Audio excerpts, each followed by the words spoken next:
इस्लाम ने ऐसा कोई तरीका नहीं दिया है जो मशक्कत में डाल दे, जो परेशानी में डाल दे। इस्लाम की तालीम तो ये है, तुम्हारे मेरे नबी सारी कायनात के नबी वाली ये कौन है, ताजदार मदीना सल्लल्लाहु ताला अलैहि वसल्लम ने फरमाया निकाह को आसान कर दो, जिना को मुश्किल कर दो।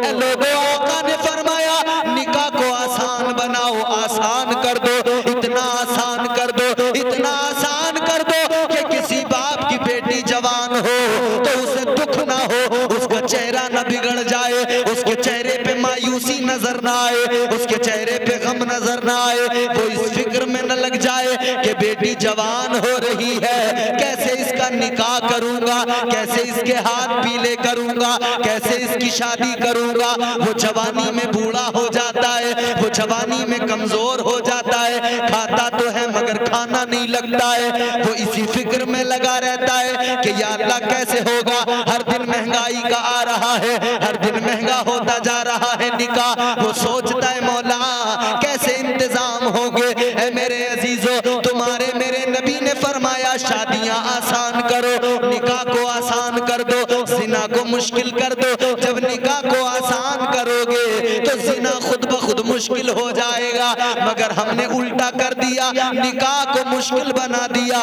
निकाह की बात आती है तो हम कहते हैं अभी उम्र क्या हुई है, अभी और बड़ा होने दो, अभी तो पढ़ाई चल रही है, अभी तो इसकी तालीम मुकम्मल नहीं हुई। हम कहते हैं अभी पैरों पे खड़ा होने दो, कोई जरा कारोबार तो करने दो तब निकाह करेंगे। कहते हैं कि बीवी को क्या खिलाएगा, अरे तेरी मेरी औकात क्या किसी को खिलाएं, खिलाने वाला तो खुदा है, रोजियां देने वाला तो खुदा है। जब तेरा मेरा कोई कारोबार नहीं होता तब भी परवरदिगार तुझे मुझे खिलाता है, जब हम खाली फिरते हैं कोई काम नहीं होता तब भी अल्लाह तुम्हें और मुझे रिस्क दिया करता है। ये सोचने वालों कि हम उस वक्त शादी करेंगे जब बच्चा कमाने लगेगा, मुझे ईमानदारी से बताओ जो इस फिक्र में लगे रहते हैं सरकारी नौकरी मिल जाए तब बच्चे की शादी करेंगे, वो बच्चा सरकारी नौकरी के चक्कर में फिर वो इंतजार में लगा रहता है कब नौकरी लगेगी, वो इंतजार में लगा रहता है कब मैं पैसा कमा के कारोबार अच्छा करूंगा,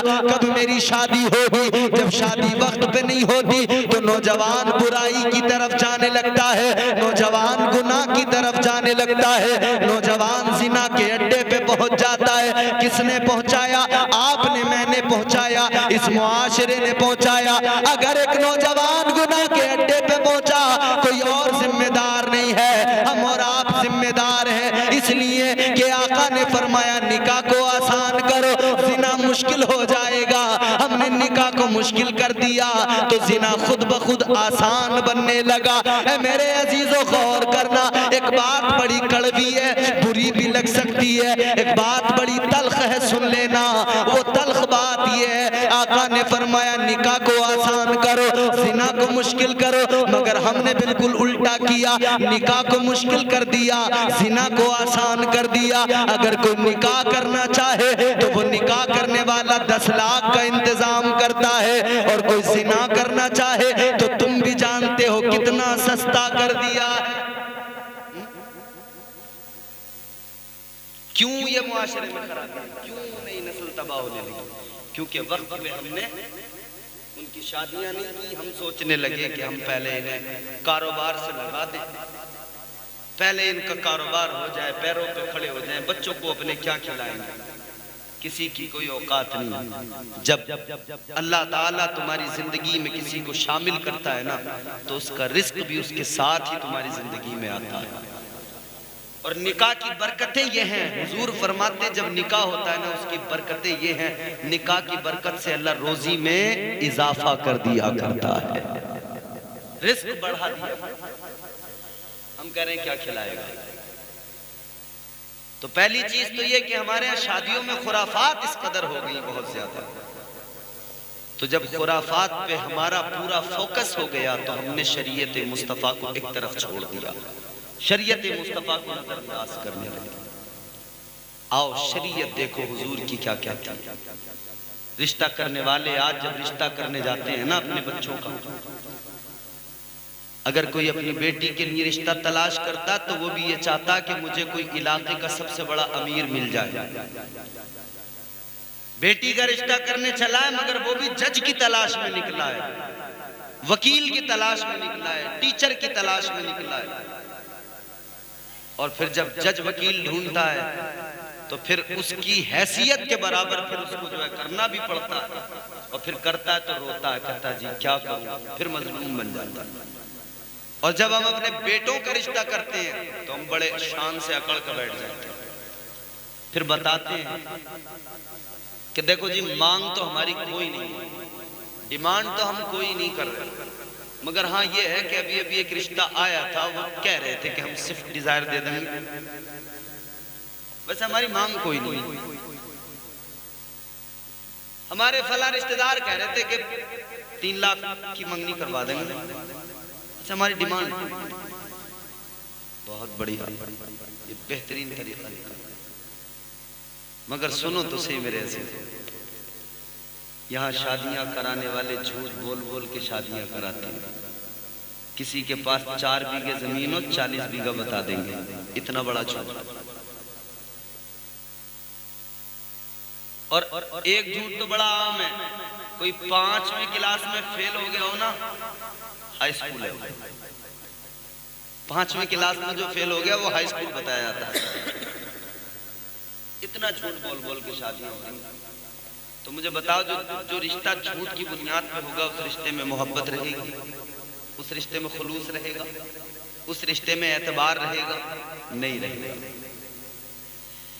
शादियां किया करो आका के तरीके पे अमल करके किया करो, वरना याद रखो एक तरफ तो हम मजलूम बन जाते हैं, दूसरी तरफ हम जालिम भी बन जाते हैं। जब लड़के की शादी करेंगे तो जालिम और लड़की की करेंगे तो मजलूम। लड़की की शादी का मौका है तो सुलट गए, सुकड़ गए, फिर मजलूम बन गए, फिर तो चेहरा भी अफसरदा हो गया। और बेटे की शादी का नंबर आया तो फिर सीना तान के चलने लगे, यानी जालिम भी खुद है, मजलूम भी खुद है, और दुनिया को रो रो के दिखा रहे हैं, दुनिया को रो रो के अपना गम सुना रहे हैं। अपना रोना रोने वालों ये भी देखो, अगर मैं अपने आप को सुधार लूं सारा मुआशरा खुद ब खुद सुधर जाएगा। पहले मैं अपने आप को सुधारूं, पहले मैं अपने आप को बेहतर कर लूं। मैं खुद जालिम हूं, खुद ही मजलूम हूं, किसी के लिए जालिम हूं तो किसी का जुल्म मुझ पर। मैं जुल्म ना करूं तो कोई मुझ पर जुल्म ना करेगा। क्या देख के शादी करते हैं? मालदार, दौलतमंद, चाहे वो हराम की दौलत जमा करके बैठा हो, मगर हमें मालदार चाहिए। आका ने फरमाया 3 चीजों की बुनियाद पर रिश्ते हुआ करते हैं। दौलत की बुनियाद पर रिश्ते होते हैं, हुस्न की बुनियाद पर रिश्ते होते हैं, या फिर दीनदारी की बुनियाद पर। हुजूर ने फरमाया ये तीसरी चीज जो है इसको मुकद्दम रखो। रिश्ते करो तो दौलत ना देखा करो, रिश्ते किया करो तो दीनदारी देखा करो, दीनदारी की बुनियाद पर रिश्ते किया करो। फिर देखना कैसी मोहब्बत होगी, फिर देखना उस रिश्ते में मिठास कैसी होगी। आओ एक रिश्ता तुम्हें बताता हूँ, बड़ा मुकद्दस रिश्ता है, बड़ा पाकीज़ा रिश्ता है। तुम्हारे मेरे नबी की पहली बीवी जनाबे हजरत सैयदा खदीजतुल कुबरा से मेरे आका का निकाह हुआ है। अल्लाहु अकबर कबीरा। इस रिश्ते की मिठास भी देखो, इस रिश्ते का खूबसूरती भी देखो, इस रिश्ते के प्यार को देखो, इस रिश्ते की मोहब्बत को देखो। अल्लाहु अकबर, गौर करो, मेरे आका की भी शादी हुई है। मेरे आका का पहला निकाह जनाबे सैयदा खदीजतुल कुबरा से हुआ है। जानते हो कौन है खदीजा? आज अगर किसी मालदार की कोई बेटी हो, घर के अंदर जब आती है अपने बाप का बड़ा रौब दिखाती है। अगर किसी मालदार की बेटी है तो घर में सबको धमकाती है, मैं भी अपने अब्बा को बुला लूंगी, अभी अपने भाई को बुला लूंगी, मेरा अब्बा बड़ा मालदार है, मेरा अब्बा तुम्हें जेल में डलवा देगा, तुम पे मुकदमा करवा देगा, मैं जेल में पहुंचा दूंगी। सबको डराने की कोशिश में लग जाती है। मगर ये याद रखना, तुम्हारा अब्बा वक्त का कोई अमीर होगा, तो तुम्हारा अब्बा वक्त का चौधरी हो सकता है, बहुत बड़ा मालदार हो सकता है, मगर अपनी हैसियत पे नजर डालो। अब आका की बारगाह में चलो, हुजूर की बीवी, हुजूर की पहली जोजा उम्मुल मोमिनीन हजरत खदीजतुल कुबरा, अल्लाह अकबर, देखो कितनी मालदार है, कितनी ज्यादा अमीर है। हजरत खदीजतुल कुबरा की दौलत का ये आलम, सारे मक्के के अंदर जितने भी अमीर है, जितने भी मालदार है, सब मालदारों की दौलत एक तरफ है, सब अमीरों की दौलत एक तरफ है, सारे मक्के वालों की दौलत एक तरफ है, और जनाबे हजरत खदीजा की दौलत एक तरफ है। सारे मक्के की दौलत कम है, अकेली खदीजा की दौलत सबसे ज्यादा है। इतनी मालदार, और हुजूर के पास तो बज़ाहिर कुछ भी नहीं, यूं तो तमाम कायनात के खजाने हुजूर के कदमों में हैं, मगर बज़ाहिर हुजूर ने दौलत को पसंद नहीं किया, हुजूर ने गुर्बत को पसंद किया। ताजदारे मदीना वाली कौनैन सल्लल्लाहु ताला अलैहि वसल्लम का जिक्र जब हजरत खदीजा ने सुना, मेरे आका की फूफी हैं जो जनाबे खदीजतुल कुबरा की भाभी है रिश्ते में, उन्होंने जिक्र सुनाया, उनका नाम है जनाबे हजरत सफिया। वो बार बार आका का जिक्र करती हैं, आका के हुस्न का जिक्र करती हैं, आका की अदाओं का जिक्र करती हैं, आका की सिफात बयान करती हैं। जनाबे खदीजतुल कुबरा सुनती हैं, बड़ी मानूस हो चुकी हैं, बड़ी मुतासिर हो चुकी हैं। लेकिन एक मर्तबा ऐसा वक्त आया, हजरत खदीजतुल कुबरा वो है कि आप बेवा हैं, आपने एक बार शादी की, शोहर दुनिया से चला गया, दोबारा फिर निकाह किया, फिर दोबारा शोहर रुखसत हो गया, फिर शोहर का इंतकाल हो गया, 2 बार बेवा हो चुकी हैं। अब इरादा ये कर लिया है, अब निकाह नहीं करूंगी, अब अपना कारोबार करती रहूंगी। और इतनी बड़ी मलका, मलका अरब जिनको कहा जाता था, हजरत सैयदा खदीजतुल कुबरा की जिंदगी देखो। पहले जरा ये शादी का मंजर भी देख लो। आज तुम्हारे घर में शादी है, मैं साहिबे खाना से भी कहना चाहता हूँ, हर रायपुर के सुन्नी मुसलमानों से भी कहना चाहता हूँ, जरा गौर से सुनना। एक शादी हमारे यहाँ है और हमारे सबके घरों में शादियाँ होती हैं, मगर आका की शादी देख लो, आका का रिश्ता देख लो, आका की मोहब्बत देख लो। अल्लाह अकबर कबीरा। हजरत खदीजतुल कुबरा का कारोबार बहुत ज्यादा है। अब कारोबार इतना ज्यादा है, मुल्क शाम में आपका सामान जाता है, माले तिजारत जाता है, लेकिन बार बार किसी और को भेजना पड़ता है। तो कोई जाता है तो कोई माल में कमी ज्यादती कर देता है, या कोई आपका पैसा मार लिया करता है। आप बड़ी फिक्रमंद है, क्या करूं। एक दिन जिक्र कर रही है, जनाबे सफिया से जिक्र कर रही है, आका की फुप्पो से जिक्र कर रही है कि मैं बड़ी परेशान हूँ, मुझे कोई ऐसा आदमी नहीं मिलता जो ईमानदार हो, ऐसा आदमी नहीं मिलता जो मेरा कारोबार संभाल सके, जो मेरे बिजनेस को संभाल सके। मैं उसे तनख्वाह पे रखूंगी, मैं उसे सैलरी दिया करूंगी। अल्लाह अकबर कबीरा। इतना सुना तो आका की फुप्पो जान ने फरमाया कि अगर तुमको नेक आदमी चाहिए, अगर तुमको ईमानदार चाहिए, अगर तुमको अमीन चाहिए अपने बिजनेस के लिए,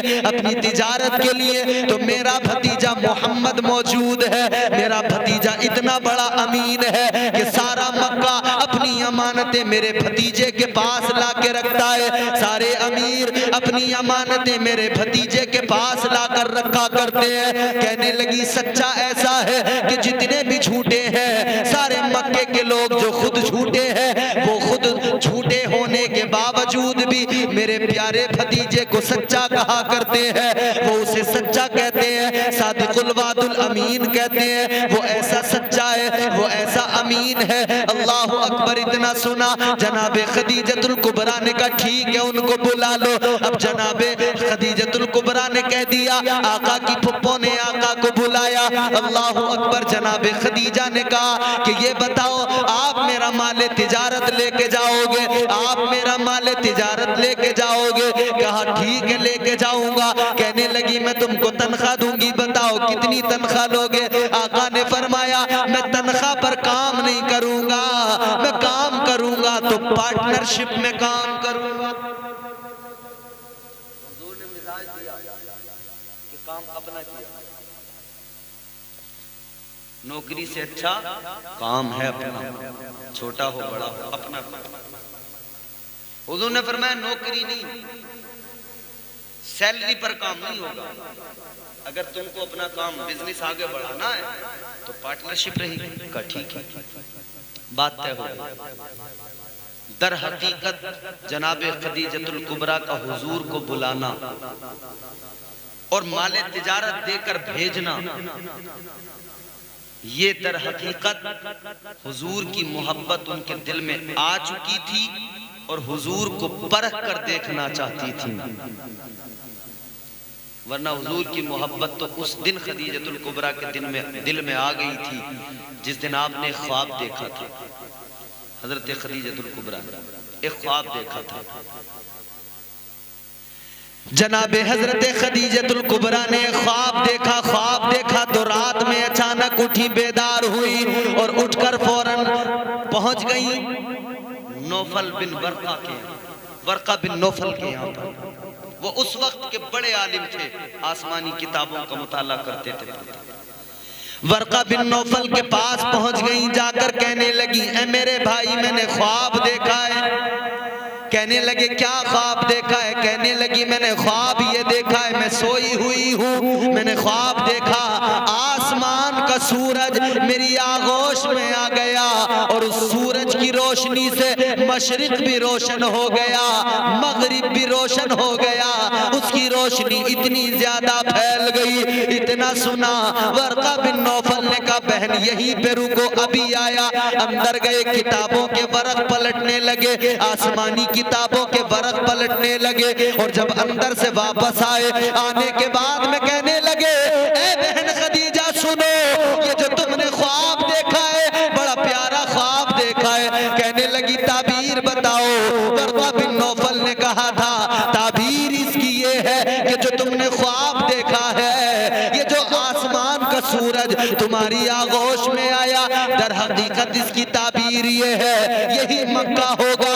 इसी मक्का की सरजमीन पर नबूवत का सूरज तुलू होगा। नबूवत का सूरज जब चमकेगा तो वो सूरज नबूवत का तुम्हारी आगोश में आएगा, आगोश तुम्हारी होगी, तुम्हारी आगोश के अंदर नबूवत का सूरज आएगा और उस सूरज की रोशनी से मशरिक व मगरिब रोशन हो जाएंगे। अल्लाह अकबर। इतना सुना जनाबे खदीजतुल कुबरा उस दिन सुना है, उसी दिन आका की मोहब्बत खदीजतुल कुबरा के दिल में आ गई थी। उसी दिन उन्हें पता लग गया था कि अल्लाह का आखिरी रसूल मेरी आगोश में जरूर आएगा।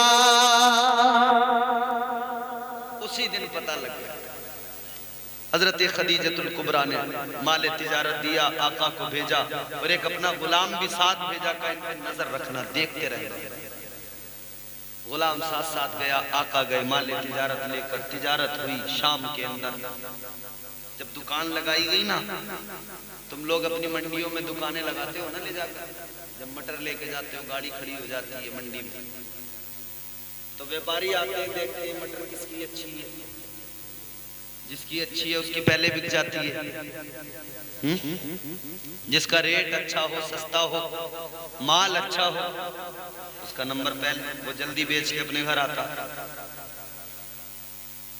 हुजूर जब पहुंचे हैं शाम के बाजार में और जब माल तिजारत रखा गया है ना, जब गुलाम ने दुकान लगाई है, सामान रखा है, तो इसने देखा अभी दुकान लगी नहीं कि ग्राहक पहले आने लगे। अभी सामान लगा ही रहे हैं, लगा नहीं है, खरीदार पहले आ गए। और जो आता है वो मालूम करता है इसकी कीमत, इधर ये कीमत बताता है, वो कम ज्यादा करता ही नहीं है, पूरी कीमत देता, सामान लेके जाता है। जाता नहीं, रुकता है, ठहरता है। एक के बाद एक, एक के बाद एक, एक के बाद एक, लाइन लगती गई, लाइन लगती गई।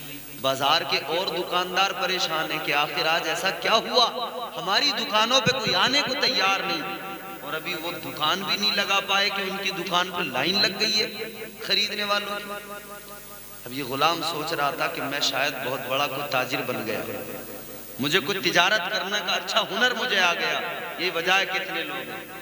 उसने कहा क्या बात, आज हमारी दुकान पे इतने खरीदार हैं, इतने खरीदार हैं, हमारा सामान या तो ज्यादा अच्छा है या फिर हमारा तरीक़ेकार ज्यादा अच्छा है, बेचने का अंदाज ज्यादा अच्छा है। वो खरीदारों की लाइन लगी हुई है। इसने कहा, गुलाम कहने लगा या तो सामान अच्छा या फिर मेरा बेचने का तरीक़ेकार अच्छा। तो खरीदारों की लाइन से जवाब आया। खरीदारों ने कहा था, ओ गुलाम सुन ले, तेरा सामान कौन देखता है, तेरा सामान नहीं देख रहे हैं हम, तेरा सामान तेरे किसी इसलिए नहीं खरीद रहे कि तू कोई बहुत अच्छा ताजिर है, तेरी तिजारत का कोई तुझे फन आता इसलिए नहीं खरीद रहे। कहने लगे, आज जो तू दुकान लगा रहा है, आज जो तू अपने साथ जिसे लेके आया है, हम सब तेरा सामान नहीं देख रहे हैं, सामान खरीदना बहाना है, दर हकीकत हमें तो इनके चेहरे को देखना है और दीदार करना है, इनके चेहरे की तजल्लियों को देखना है, इनके चेहरे के हुस्न को देखना है, इनकी पेशानी के नूर को देखना है, इसलिए सामान तो हम बहाना है, ये खरीदारी बहाना है, हम तिजारत के लिए नहीं आए, हम तो मुस्तफा की जियारत के लिए आए हैं। आज तिजारत नहीं हो रही है, तिजारत होती तो फिर सौदा होता, फिर कहते कम ज्यादा करते, लेकिन अब तिजारत नहीं हो रही है, अब तो जियारत होती। जब काफिला वापस आया ना, बड़ा फायदा हुआ इस बार। वापस आए, जनाबे खदीजतुल कुबरा ने गुलाम को बुलाया और पूछा उससे अलग में कि बता तूने इन्हें कैसा पाया। गुलाम ने आकर कहा, ऐ सैयदा खदीजतुल कुबरा सुनो, मैंने देखा है जब रास्ते में हम जा रहे हैं, आसमान का सूरज भरपूर शबाब पे था, धूप चिलचिला रही थी। कहने लगा, मैंने देखा सारे के सारे धूप में सफर कर रहे थे, मगर जिस सवारी पे ये सवार थे, इनके सर के ऊपर बादल ने साया कर लिया था। कहने लगा, इनके सर पे तो बादल ने साया था। रास्ते में एक राहिब का वाकया पेश आया था, वो भी बता दिया। जब सारे मामलात बताए, सैयदा खदीजतुल कुबरा के दिल में मोहब्बत तो पहले से मौजूद थी, अब मुकम्मल इरादा भी हो गया। अब रिश्ते का पैगाम भेज दिया कि मैं निकाह करना चाहती हूँ। आका की बारगाह में पैगाम निकाह आ गया, रिश्ते का पैगाम आ गया। मेरे आका ने फरमाया, रिश्ते का पैगाम भेजा है, अच्छी बात है, लेकिन ये फैसला मैं अकेला नहीं करूंगा, ये फैसला मेरे बड़े मौजूद हैं, वो करेंगे। तो ये हुजूर ने ये भी सिखा दिया कि अपने बड़ों को अपनी जिंदगी के फैसलों में शामिल किया करो। खुद ही अब्बा न बन जाया करो पूरे, कि बस फोन कान पर लग गया तो फिर अब तुम्हारे जैसे तुम करते रहोगे वैसे ही होगा। क्योंकि आजकल ये भी बड़ी खराबी है ना, शादी हुई नहीं है, फोन पहले चालू है, अब जैसा उधर से आ रहा है हुक्म, ये वैसे लब्बैक कह रहे हैं, जी बिल्कुल ऐसे ही होगा। कि देख लो तुम्हारे अब्बा अगर मान, अब्बा कैसे नहीं मानेंगे, अब्बा को मानना पड़ेगा। अरे अम्मा की फिक्र मत करो, वो तो अम्मा को तो मैं कर दूंगा सब, क्योंकि उधर से हुक्म मिला ना। तो फैसले सिर्फ खुद ना लिया करो, हाँ तुम्हारी जिंदगी का फैसला तुम्हें हक है, मगर अपने बड़ों को शामिल करोगे तो ये तुम्हारे लिए ये खैर का रास्ता होगा, खैर का जरिया होगा। हुजूर ने फरमाया, मेरे बड़े मौजूद हैं। जनाब अबू तालिब हुजूर के चचा जान, मौला अली मुश्किल कुशा हैदर कर्रार के वालिद, उनके पास में रिश्ता पहुंचा, रिश्ता मंजूर कर लिया गया, क्योंकि सैयदा खदीजतुल कुबरा की शराफत भी मक्के वाले जानते थे। अब यहाँ पे मुझे एक बात बताओ, सैयदा खदीजतुल कुबरा मलके अरब कितनी बड़ी मालदार कि उनके बराबर का कोई दूसरा अमीर नहीं था। उनके बराबर का कोई दूसरा अमीर चुना किसे उन्होंने कि जाहिरी तौर पे आका के पास दौलत नहीं थी, मगर उन्होंने दौलत जाहिरी दौलत नहीं देखी थी, उन्होंने देखा था तो मुस्तफ़ा की शराफत को देखा था, उन्होंने देखा था तो मुस्तफ़ा की अदाओं को देखा था। ये दौलत क्या नहीं आती जाती रहती है। बोलो, एशिया के नंबर 1 के अमीर 3 दिन में डूब गए। अभी का मामला है, एशिया के नंबर 1 के अमीर 3 दिन में इतने शेयर डूबे कि लाखों करोड़ रुपए का नुकसान हो गया, हजारों करोड़ का नुकसान हो गया 3 दिन के अंदर, 4 दिन के अंदर। तो ये दौलत तो ऐसी आती है झटके से और ऐसी जाती है। और दौलत अगर हलाल कमाई होना तो तुम ले जाकर फेंक दो, वापस लौट के तुम्हारे पास आएगी। अगर हलाल की हो तो फेंक के आ जा, कोई चुरा नहीं सकता, कोई लेके जा नहीं सकता। तू फेंक देगा, निजाम कुदरत ये है कि फिर तेरे पास आएगा सब कुछ। और हराम की हो ना तो तू जितना छुपा के रखना छुपा के रख ले, जितनी ज्यादा इकट्ठी करनी हो कर ले, बचेगा कुछ नहीं।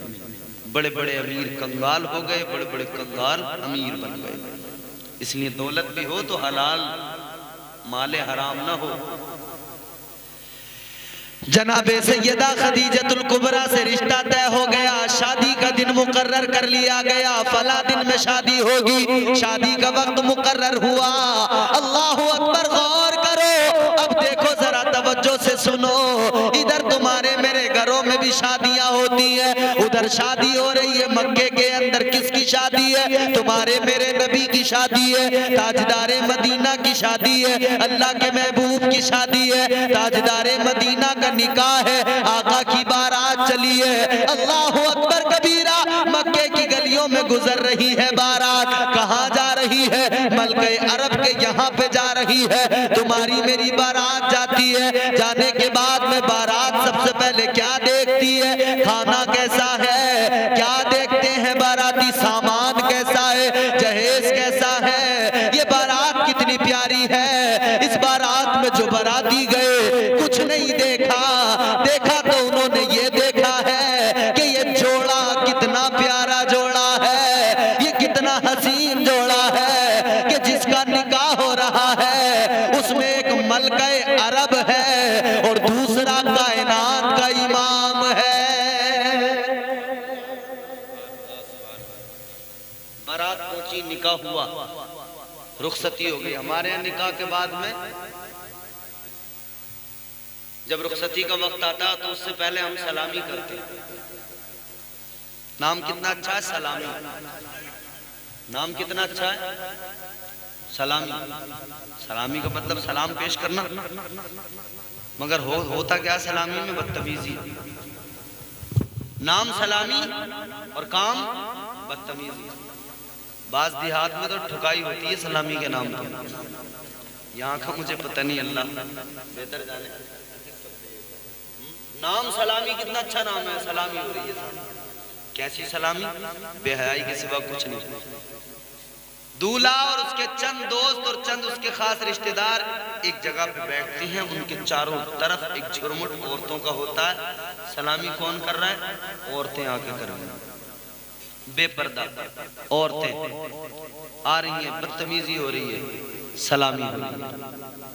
ये सलामियां इस्लाम इनकी इजाजत नहीं देता। आका की बारात, रुखसती हुई, निकाह हो गया, रुखसती हो गई, निकाह पढ़ाने वाले जनाब अबू तालिब। अब बारात वापस आ रही है, सैयदा खदीजतुल कुबरा आ गई। अब सुनो जरा, दिल लगा के लुत्फानंदोज होंगे आप। ये आखिरी बातें होंगी, जरा तवज्जो से सुन ले, मोहब्बत से बोले सुभान अल्लाह, क्योंकि हुजूर की मोहब्बत की बात है, हुजूर के प्यार की बात है, मोहब्बत की बात है।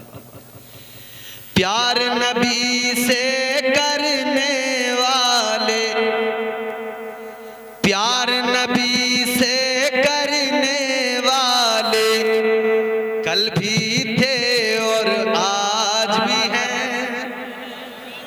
अब जितने करते हैं वो तो जरूर बोलेंगे।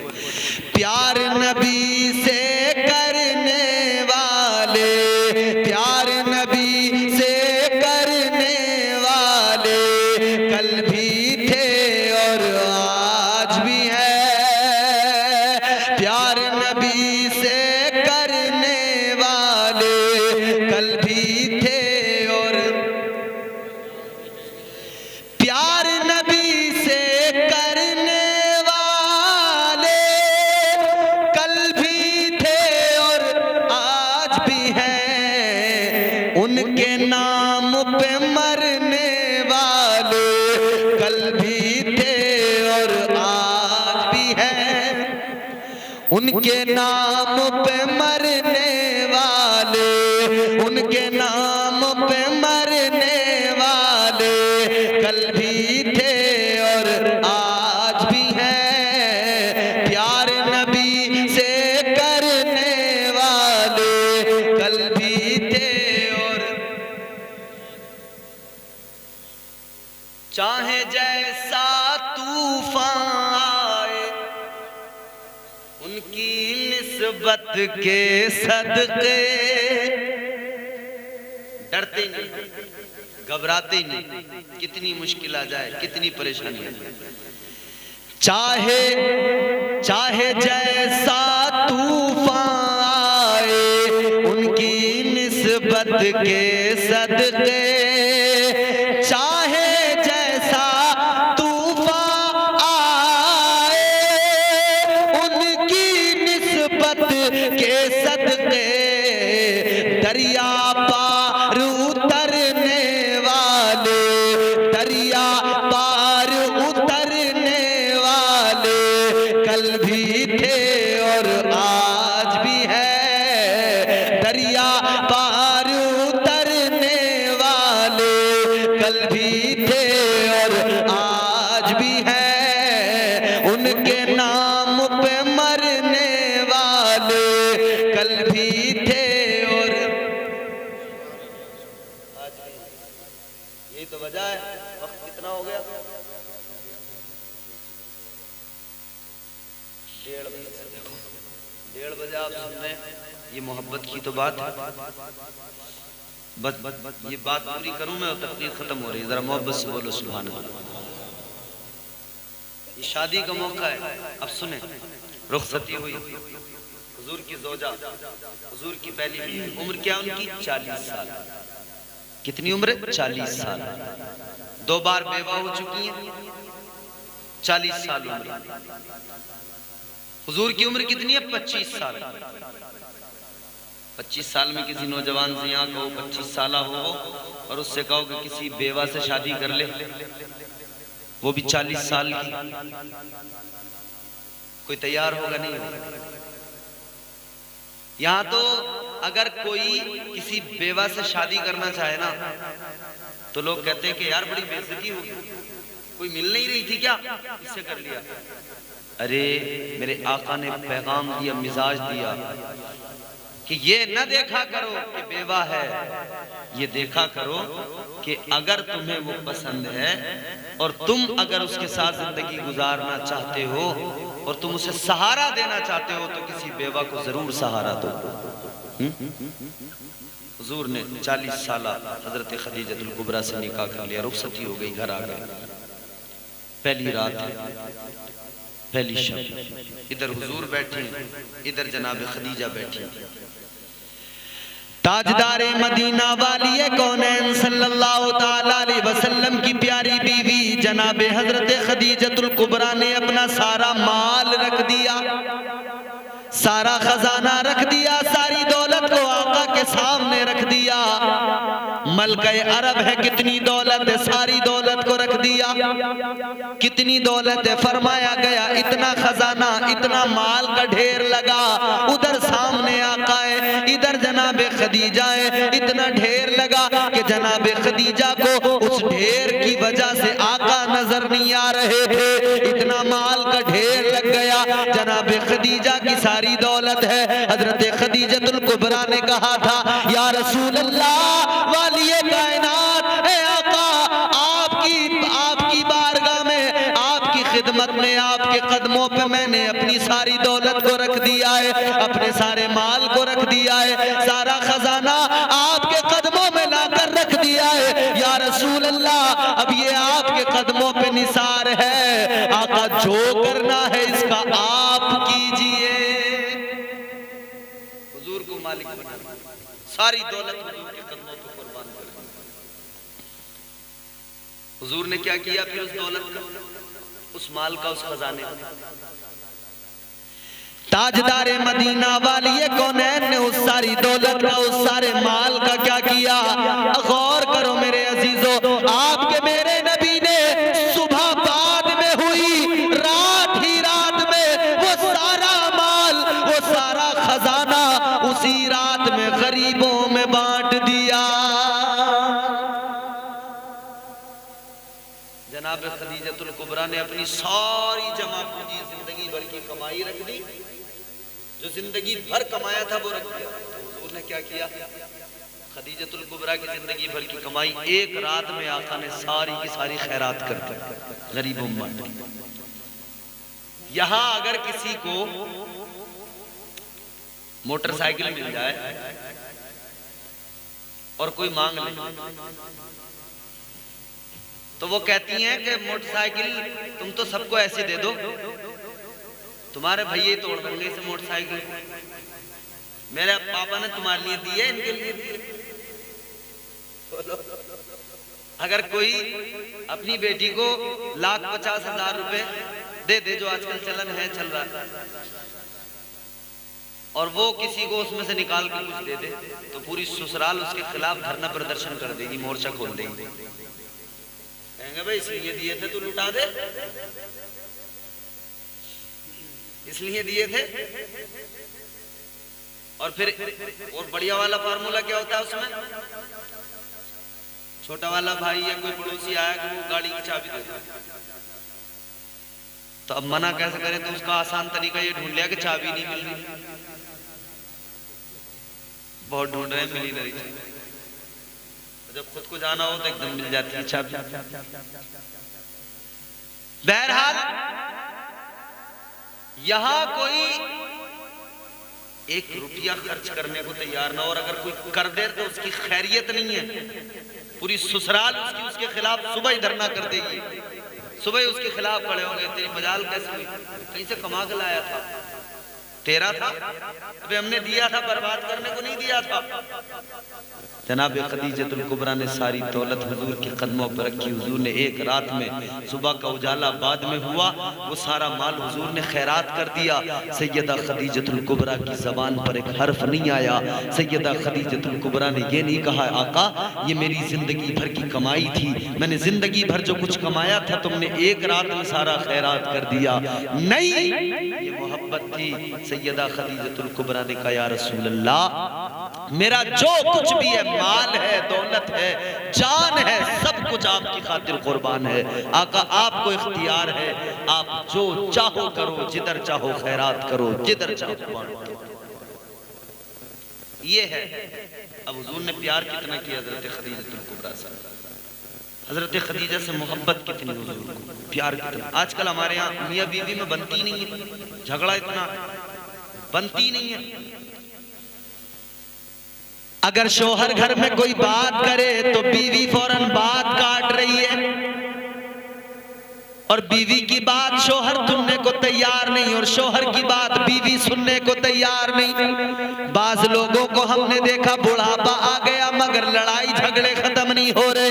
बाज लोगों को देखा, एक नौजवान ने रो रो के मुझे फोन किया, कहने लगा हजरत बड़ा परेशान हूं। मैंने कहा बात क्या है? कहने लगा अब्बा अम्मा बुढ़े हो गए मगर आज भी लड़ते हैं तो सर फोड़ देते एक दूसरे का, इतना लड़ते हैं आज।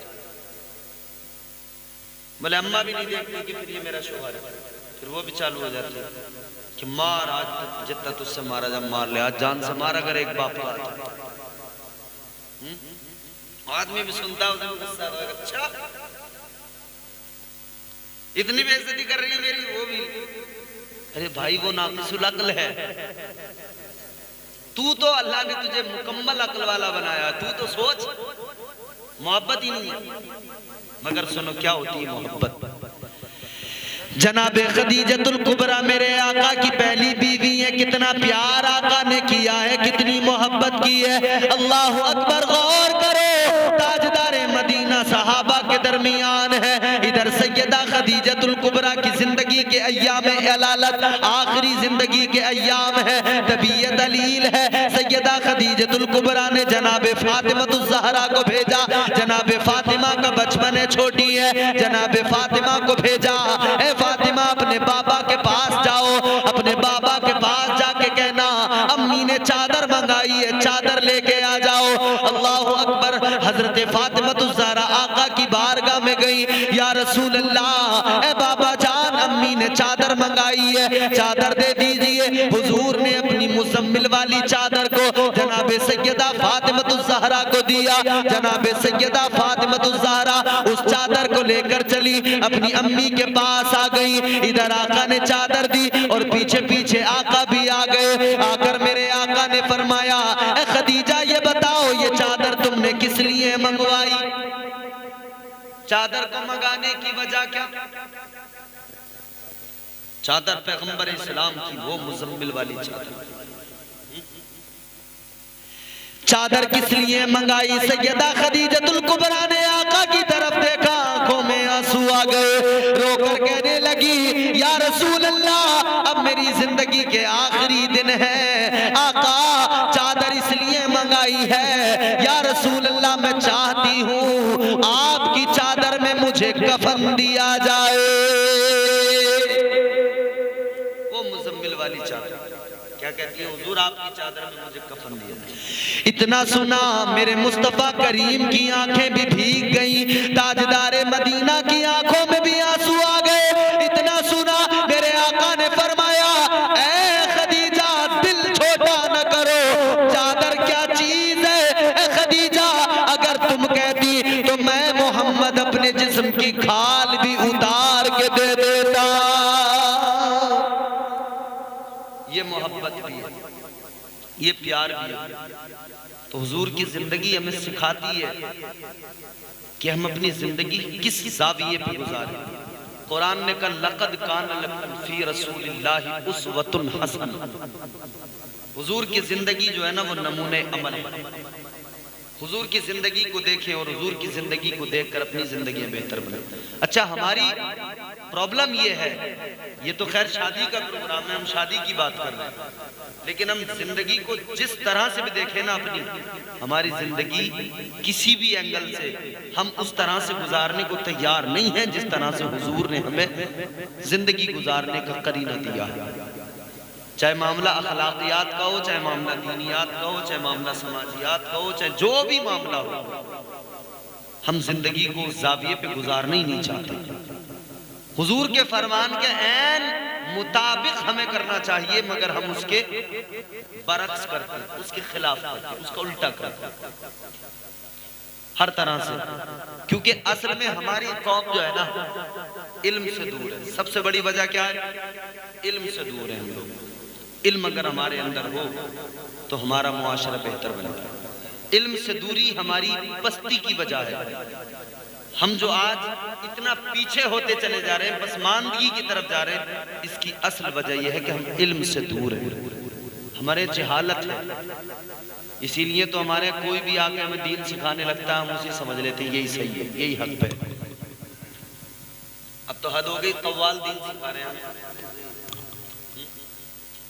वो माइक फेंकने वाले, बड़े बड़े बाल लेके नाचने वाले, वो हमें दीन सिखा रहे हैं।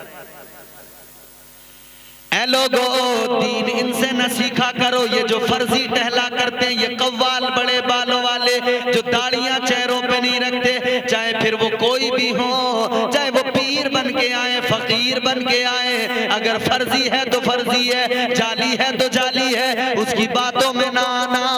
याद रखना, तुम्हें इस्लाम मिला है, दीन मिला है, ये मुस्तफा का वो प्यारा दीन है जो मुकम्मल ज़ाब्ते हयात है, मुकम्मल दस्तूरे हयात है। ऐ मेरे अजीजों, इस दीन के मुताबिक जिंदगी गुजारो, इस्लाम के ऐन मुआफिक जिंदगी गुजारो। कव्वालों से दीन न सीखा करो, मुजाविरों से दीन न सीखा करो। ये दीन नहीं सिखाते, बल्कि ये लोगों को बददीन बना दिया करते हैं।